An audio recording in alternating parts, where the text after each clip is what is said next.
Hi, I'm Skip Nipper. Welcome to Skip's Corner, the podcast where I tell you about not only Nashville's great baseball history and traditions, shot to right, a one-hop liner, but certainly about its past. And you will hear a little bit about its present and future, too. Yes, he can, and makes the waist-high catch. There are great stories about Tom Wilson Park, Herschel Greer Stadium, Sulphur Dell, and the players, coaches, and fans who love everything about baseball. And every once in a while, you will get to hear from a special guest who will share their fondness and even passion for the great game. The high fly ball down the right field corner, going way back, hits a lead-off home run. Well, we're in the middle of historic times for America. Well, I guess every day is, I suppose. But with Election Day of 2024 looming in the near future, and I'm not going to get into politics, I don't do that at all. But sometimes I do think of how politics and baseball intersect. Now, don't worry about what direction I'm taking this. It's going to be a good one. Certainly, baseball is no stranger to political controversy, such as when Major League Baseball Commissioner Rob Manfred moved the 2021 All-Star Game from Atlanta to Denver, or when Major League Baseball was granted a full antitrust exemption from the Sherman Act, allowing it to continue to act as a monopoly. And there's more. According to Doug Carlin, writing in an undated online article at pitcherlist.com, he states that public stadium funding, political donations by team owners, and do you remember the congressional hearings on steroid use? Not to mention when segregation was rampant in baseball. But with all of that, I prefer to think of better things from political figures and the game of baseball, namely when they stay out of the great game. But more importantly, with smiles from the dignitaries and fans nearby, there's always the first pitch. The first pitch took place in National Park in Washington, D.C. It was later to be named Griffith Stadium after it was burned down, I think, and then rebuilt. On April the 14th, 1910, by President William Howard Taft. He was a big guy, over 300 pounds, and there's a great photograph of him in his presence, as big as he is, throwing out the first pitch. That was in a game preceding the Philadelphia Athletics and Washington Nationals contest. But here's a list of presidents who have thrown out a first pitch, the ceremonial first pitch at a Major League Baseball game. Woodrow Wilson, Warren G. Harding, Calvin Coolidge, Herbert Hoover, Franklin D. Roosevelt, Harry S. Truman, Dwight D. Eisenhower, John F. Kennedy, Lyndon Johnson, Richard Nixon, Gerald Ford, Jimmy Carter, Ronald Reagan, George H.W. Bush, Bill Clinton, George W. Bush, and Barack Obama. They were all presidents to have thrown out the first ball before a game. And who could ever forget when President George W. Bush threw out the first pitch before Game 3 of the 2001 World Series, which was the first game of the series to be played at Yankee Stadium. The moment culminated a very difficult month and a half for New York City and the United States because Major League Baseball had canceled all its games immediately following the attacks of 9/11. And when I see that image, that video of George Bush throwing out that perfect strike, well, it still chokes me up. Now, the first vice president to throw out a first pitch was in 1912, 2 years after Taft threw out his first one, when James S. Sherman substituted for President Taft because Taft's friend, Major Archibald Butt, had died on the Titanic disaster. Now, Butt had arranged for Taft to throw out the ball on opening day of 1911, a year after the first time he did it. And they were very close. So James Sherman did it. And there are other occasions when the vice president threw out the first pitch. But let me take you to April the 8th, 1961.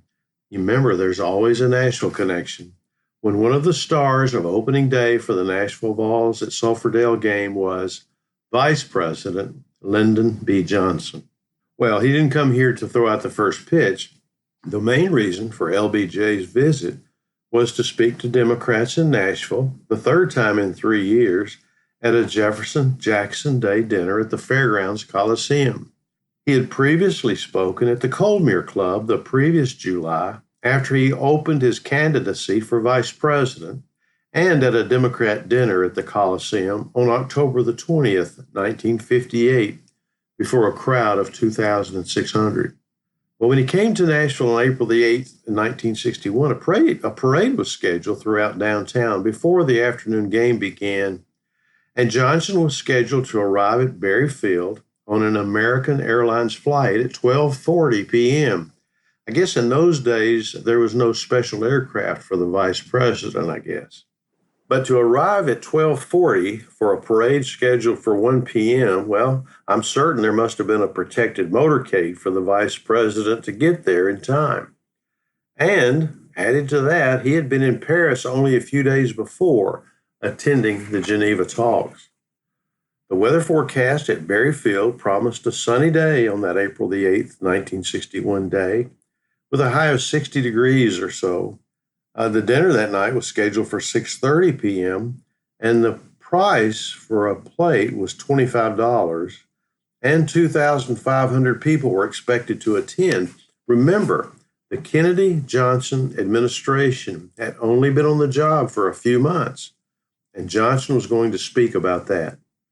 Now, upon his arrival, the Nashville Banner gave this account of Johnson, and I quote, "Vice President Lyndon B. Johnson, who arrived in Nashville at 1 p.m. today, looked tan and fit after his long trip to Africa and Europe. About 100 government officials and spectators were on hand to greet the Vice President at the airport." And it goes on to say, in the pregame ceremonies at Sulphur Dell, the Vice President pitched to Mayor Ben West, and Secretary of State Joe C. Carr was the catcher, with Governor Buford Ellington as the umpire. And still quoting, it says, also before the game, Johnson was presented a 4-year-old Tennessee walking horse named the Vice President's Lady. The Vice President's Lady. Gosh, I wonder how his wife, Lady Bird Johnson, felt about that. And it was given as a gift from the people of Tennessee. Now, at the game, Johnson mentioned Babe Ruth and Walter Johnson, and as a bit of a surprise, named Boston Red Sox player Pete Runnels among his all-time favorite players.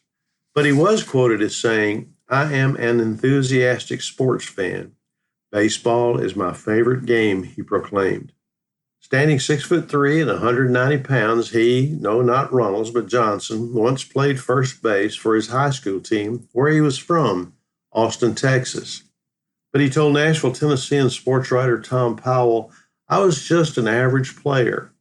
They had me at first base since I was the tallest man on the team. But you might say I was good field, no hit, and not even too good on the field." He did not answer a question about which of the major league teams was his favorite, but he did say, "I guess you have to say the Austin Senators of Austin, a minor league team, are my favorites."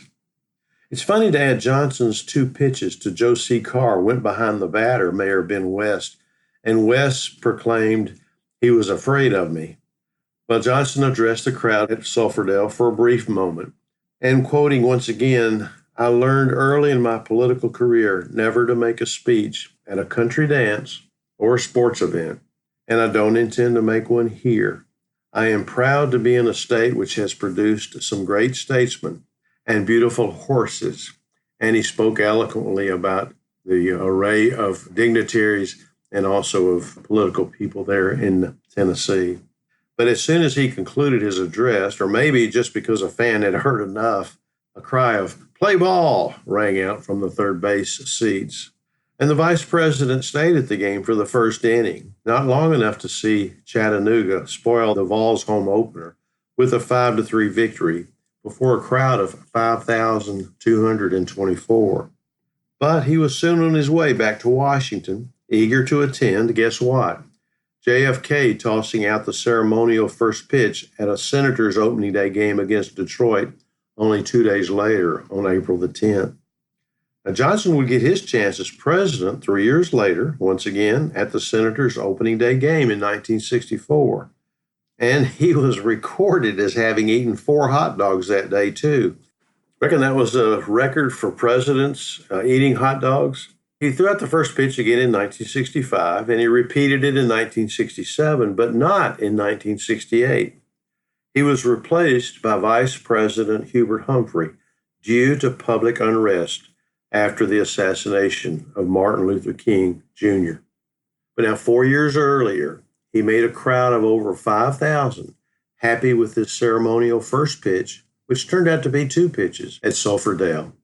I hope you've enjoyed listening to this podcast episode about Lyndon B. Johnson, the vice president in 1961, throwing out the first pitch. Throw out your own first pitch every now and then. Boy, I sure wish my dad was still around so I could have that last pitch with him. And I hope you enjoy your day. Enjoy the game, this wonderful game that's being played. We're in the middle of a great Major League Baseball season, and the minor league season, wherever you are, continues as well. Here we have the Nashville Sounds, and I'm hoping to attend a game this coming weekend with a couple of friends. It's always great to be at the ballpark.